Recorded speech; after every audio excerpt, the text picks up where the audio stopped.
Nandor tenía sus cosas, a veces estrafalarias, con poco sentido, como la vez que fue caminando por la calle y se le cruzó un gato negro. Se detuvo y dio 3 vueltas sobre sí mismo para evitar la mala suerte. Tampoco pasaría por debajo de una escalera, porque una vez que su amigo Sabo lo hizo, una lata llena de pintura le cayó en la cabeza, la cual, más allá de teñirlo de amarillo, le provocó una contusión importante.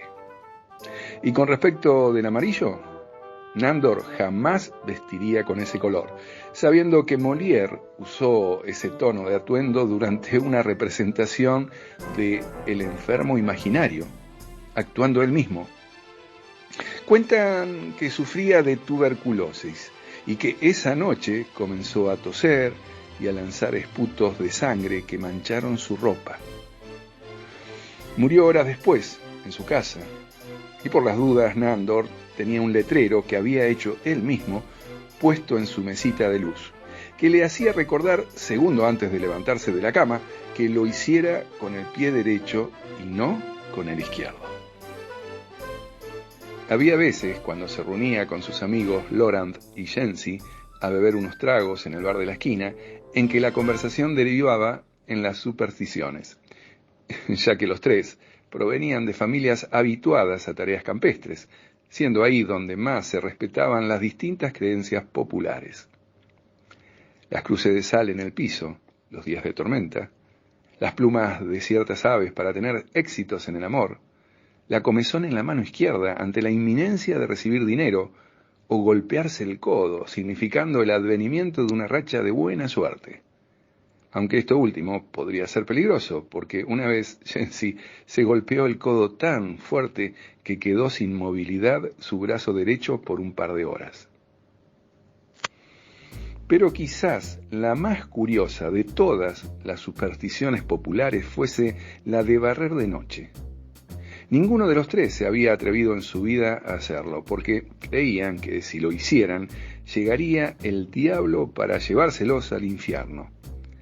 La casa de cada uno de ellos podría estar sucia, desprolija, pero ninguno sería capaz o se atrevería a echar mano de un escobillón para acabar con la basura en esas horas nocturnas. Preferían todos irse a dormir antes que correr el riesgo de que se le apareciera Lucifer reclamando sus almas. Tanto Laurent como Jency eran sumamente religiosos, concurriendo a misa todos los domingos o persignándose al pasar frente a una iglesia. Nandor, en cambio, profesaba un agnosticismo propio, el que, sin embargo, aconsejaba qué cosas hacer y cuáles no. Tenía en su haber una importante colección de amuletos, inclusive una verdadera pata de conejo que usaba como llavero. Su vida transcurría de manera apacible, sin saltos ni aconteceres destacados. Sin embargo, una tarde de sábado, paseando por la calle, divisó como a una distancia de 50 metros aproximarse un hombre alto, vestido de traje, camisa y corbata negros. Tendría unos 30 años, de piel blanca, cabello corto y peinado con fijador. El desconocido quedó interrumpiendo el paso como si deseara decir algo. En efecto, se presentó como Donovan, un nombre que a Nandor le sonó extranjero, alguien que haría poco tiempo estuviera viviendo en el barrio o que simplemente estuviera de paso. Donovan pidió hablarle de un asunto importante y que fueran a un bar que él invitaría. Nandor quedó a tal punto intrigado que condujo al desconocido al café donde siempre se reunía con sus amigos. Una vez ubicados, y ya que Donovan correría con los gastos, Nandor pidió una medida del mejor whisky que tuvieran. Donovan, un jugo de tomate. Una vez que las bebidas llegaron a la mesa, Donovan develó el misterio y dijo que él era el diablo. Que si estaba vestido de esa manera tan elegante era porque todas las representaciones conocidas lo hacían con la piel roja, cuernos en la cabeza, vistiendo capa, y eso era cosa del pasado. Nandor comenzó a reír. Como broma, estaba bastante original. Al menos Donovan hubiese ido vestido con la capa. Así no hubiese hecho falta andar adivinando. Donovan dijo que podía concederle un deseo, para que viera que él era quien decía ser. Nandor bebió un par de sorbos de su whisky, se relamió los labios y quedó pensando con su vista en el techo. En realidad, nada tenía que perder. El tipo estaba loco y mejor era no contradecirlo. Y si realmente era quien decía ser, Nando elegiría, a propósito, algo sumamente difícil, si no, imposible de concretar. Fue entonces cuando recordó a Nora, su vecina de al lado. Nora estaba casada, pero Nandor siempre había sentido fuerte atracción física por ella. A veces soñaba que la tenía frente a sí, toda desnuda, y la amaba a escondidas del marido. Poniendo a prueba la veracidad de Donovan, Nandor le habló de Nora y le pidió tener un encuentro con ella. Donovan fijó su vista en su vaso de jugo de tomate y en segundos, durante los cuales guardó silencio, momento que Nandor aprovechó para esbozar una sonrisa, Donovan dijo que fuera para su casa, que de un momento a otro Nora le tocaría la puerta. Como el tipo insistía tanto, dejando unos billetes sobre la mesa para pagar lo consumido, Nandor dijo que iría de inmediato. Se intercambiaron los números de sus celulares, prometiéndose volver a encontrarse. Nandor regresó a su casa con un extraño cosquilleo en el estómago. ¿Cómo podría ser tan iluso al pensar que una mujer como Nora se acercaría a él? Con todo lo que la deseaba, sería imposible que su sueño se hiciera realidad. Mientras pensaba todo esto, sacó una olla, cargándole agua para preparar una sopa. Pero la meditación acerca de todo lo que había experimentado, escuchando hablar a Donovan, su locura de hacerse pasar por el diablo, se fumó de repente, cuando sonó el timbre y descubrió la figura de Nora. Era cierto que ella fuera quien estaba en la puerta y con una sonrisa tan encantadora le preguntaba si podría prestarle un poco de azúcar porque quería probar una torta y se le había acabado. Nandor, todo un caballero, la hizo pasar y llenó la taza que ella traía, diciéndole que regresara todas las veces que quisiera. La vio irse meneando sus caderas. Nandor hubiera deseado acariciar sus glúteos, pero la prudencia se lo evitó. Donovan no había mentido, porque el deseo de Nandor de encontrarse con Nora había ocurrido y sido cierto. Pero también hubiera podido tratarse de una situación fortuita. De pronto sonó su celular. Nandor se sorprendió al darse cuenta que era Donovan quien lo llamaba. Preguntó si Nora ya había pasado, cosa que a Nandor le llamó la atención, como si Donovan le hubiese avisado para que pasara a buscar una taza de azúcar. Nandor no quiso convencerse tan fácilmente. Ante la insistencia de Donovan para que le efectuara un nuevo pedido, Nandor quedó pensativo, deseando desenmascarar al supuesto diablo con una situación que le resultara imposible de cumplir. Nandor pidió que Nora fuera nuevamente a su casa y que posara para él completamente desnuda. Donovan hizo unos segundos de silencio y le concedió el deseo. Luego de estas palabras cortó. Nandor quedó con su celular en la mano, pensando en lo que le había pedido. Totalmente irrealizable, porque ella era casada, estaba a gusto con su marido y nunca pensaría en tener un amante. Luego de tomar su sopa y al estar a punto de irse a la cama, un toque del timbre lo alarmó. Temeroso de que pudiera tratarse de un salteador de camino, se puso una bata y salió a ver. ¡Qué sorpresa se llevó cuando descubrió en la puerta de su casa a Nora vistiendo un camisón semitransparente. Pidió pasar porque deseaba preguntarle algo. A Nandor le fue dificultoso salir de su estupor, sin embargo, la hizo pasar mientras observaba balancear sus caderas en una actitud tan femenina. Nora deseaba que le diera su parecer por el nuevo camisón que había comprado. Lo había elegido apenas transparente porque a su marido le gustaba así. Nandor apenas podía articular palabra.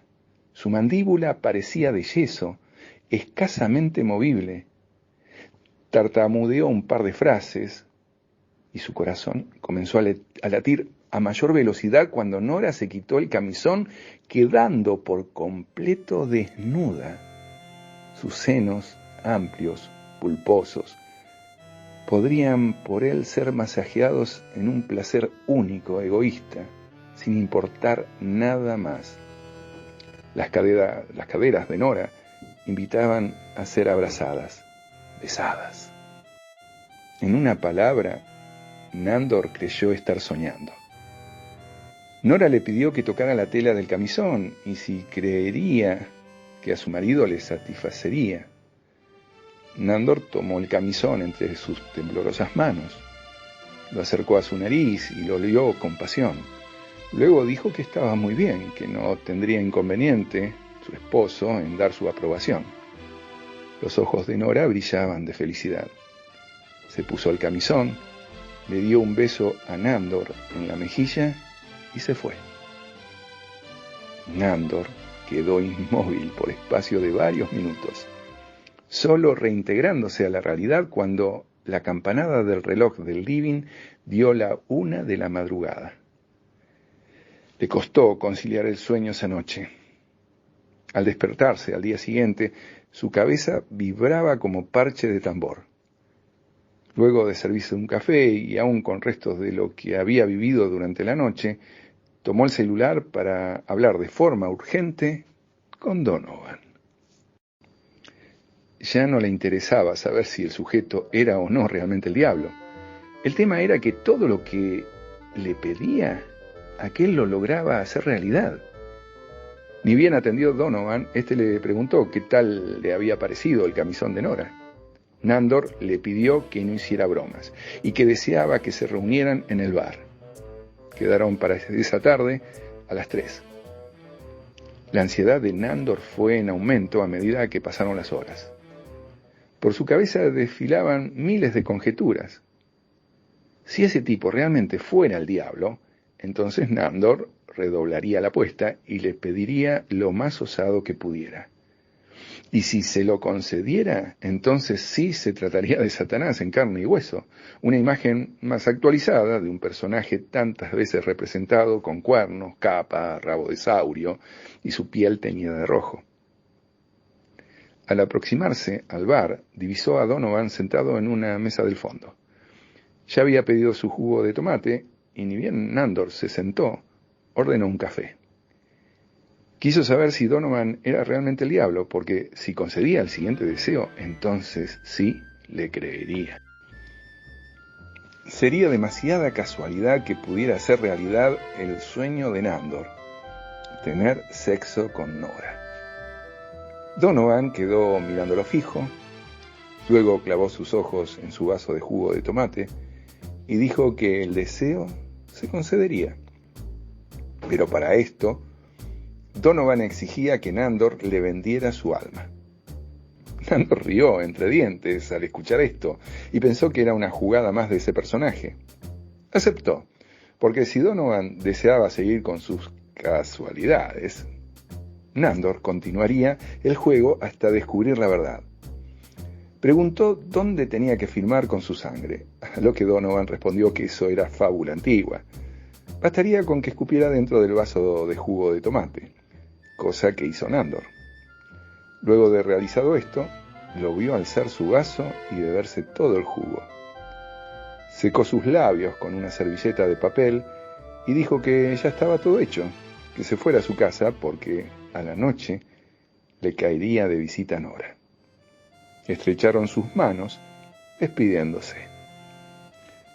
Nandor mantuvo su escepticismo hasta no ver que su deseo se hubiese cumplido. Haber pedido tener contacto carnal con Nora era lo que más deseaba desde que la conociera, y más a partir del momento que la viera desnuda.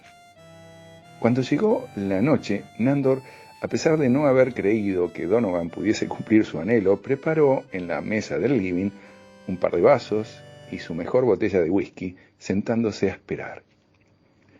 El timbre sonó como a eso de las 2 de la madrugada, despertándolo. Y la espera valió la pena, viendo a Nora en la puerta vistiendo su camisón transparente, ataviada con un bonete de cartón en la cabeza y trayendo una bolsa de papel picado y una botella de champán. Entró feliz y alegre, dándole a Nandor un beso en la mejilla, diciendo que era su cumpleaños y que deseaba festejarlo ahí, con él.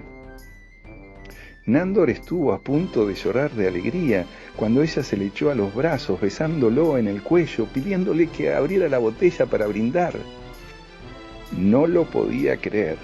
Estaba rodeando con sus brazos el cuerpo de Nora, el que tantas noches había soñado tener. Mientras abría la botella, Nora sacaba de la bolsa puñados de papel picado y los arrojaba al techo, cayendo los trocitos como copos de nieve. Dijo que aprovechaba que su marido estaba durmiendo y que tenían 1 hora por delante para hacer lo que quisieran. Se quitó el camisón, quedando por completo desnuda. Nandor no perdió el tiempo, se desvistió. Estando ambos, en contados segundos, libres de todo prejuicio, brindando y bebiendo como 2 adolescentes. Esa hora Nandor fue dichoso como nunca. Compartieron el placer del sexo y bebieron hasta quedar exhaustos. Al llegar las 3 de la madrugada, Nora se puso el camisón y explicando que debía irse porque su marido se podría despertar, notando su ausencia. Volvieron a besarse, prometiéndose seguir viéndose a escondidas. El perfume de Nora quedó impregnado en el living de la casa. Nandor sintió como si hubiese despertado de un sueño, pero no, había sido absolutamente real. Miró a su alrededor, todo era desorden, el piso sembrado de papel picado, atestiguaba los divertidos instantes que habían pasado. Antes de irse a dormir, prefirió acomodar las cosas, dejando todo limpio. Con el escobillón le fue fácil ir barriendo las migajas de los tentempiés que había comido y el papel picado. Nora había sido por 1 hora toda para él. Le parecía increíble haber podido disfrutarla. El rajeo del escobillón sobre el piso le hizo recordar algo que nunca debería haber hecho. Pero de acuerdo a los acontecimientos que comenzaron a gestarse, estimó que ya era demasiado tarde. La pintura de las paredes del living formó ampollas que se reventaron como burbujas. Los cuadros, antiguas fotografías de los abuelos, cayeron al piso, estrellándose los vidrios que las protegían. La araña del techo inició un amplio bamboleo, reventándose las bombillas. Toda la casa, temblando como un terremoto, se sacudió hasta formar en el piso una profunda grieta. Nandor quedó estático al borde de ese precipicio insondable, oscuro y tétrico, del cual brotaron columnas de vapor de azufre. Llevó sus manos a sus ojos ya quemados al contacto con aquel fluido, cuyos vapores penetraban hasta sus pulmones a punto de estallar, en intento de evitar seguir inhalando el aire tóxico. Ciego como estaba, perdió el equilibrio sumergiéndose en la grieta. Su cuerpo flotó en la oscuridad total hasta perderse en un océano de magma incandescente. 2 semanas sin tener noticias de Nandor era demasiado tiempo, y como tampoco atendía los llamados a su celular, Laurent y Jency decidieron acercarse hasta su casa. Lo primero que les llamó la atención cuando llegaron fue ver la puerta de calle entreabierta. Pensaron que estaba durmiendo, pero no lo hallaron. La casa estaba impecable, la pulcritud reinaba en los muebles, el piso y hasta las fotografías de los abuelos. Pero de Nándor ni el rastro. Raro, como si se lo hubiese tragado la tierra. Marcelo Pérez, 4 de abril de 2022.